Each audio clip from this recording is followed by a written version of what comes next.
पुणे शहराला पाणी पुरवठा करणाऱ्या खडकवासला धरणसाखळी क्षेत्रामधून आपण पाहतोय की धरणसाखळी क्षेत्रामध्ये झालेल्या जोरदार पावसामुळे 12,000 क्युसेक वेगाने पाणी जे आहे ते खडकवासला धरणसाखळी क्षेत्रामधून सोडलं जाते। आपण पाहतोय की या ठिकाणी मोठ्या प्रमाणावरती पाणी जे आहे ते सध्या नदीपात्रामध्ये येताना आपल्याला पाहायला मिळते। खडकवासला धरणसाखळी क्षेत्रामध्ये जोरदार पाऊस जो आहे तो कालपासून पडतोय आणि पडलेल्या पावसामुळे आपण पाहतोय की खडकवासल्यातून जवळपास 12,000 क्युसेक वेगाने पाणी जे आहे ते मुळामुठा नदीच्या पात्रामध्ये सोडलं जाते। नदीकाठच्या लोकांना सतर्कतेचा इशारा देण्यात आलेला आहे।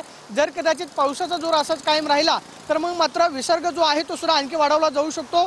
मात्र खडकवासल्याबरोबरच टेमघर असेल, वरसगाव या धरणांमधून सुद्धा जवळपास 5 ते 6,000 क्युसेक वेगाने विसर्ग जो आहे तिथल्या सांडव्यामध्ये केला जातोय। मात्र खडकवासला धरणसाखळी क्षेत्रामधून जवळपास 12,000 क्युसेक पाण्याचा विसर्ग जो आहे तो मुळामुठा नदीच्या पात्रामध्ये होत असल्यामुळे आपण पाहतोय की दुथडी भरून मुळामुठा नदीचं पात्र जे आहे त्या ठिकाणी वाहताना आपल्याला पाहायला मिळते। पाहतोय की जोरदार पाऊस या सगळ्या क्षेत्रामध्ये पडतोय आणि त्यामुळे खडकवासला धरणामधून 12,000 क्युसेक वेगाने पाणी जे आहे मुळामुठा नदीच्या पात्रामध्ये सोडण्यात येते। कॅमेरा पर्सन नागेश मराठी सोड, मी प्रदीप कापसे, TV9 मराठी, पुणे।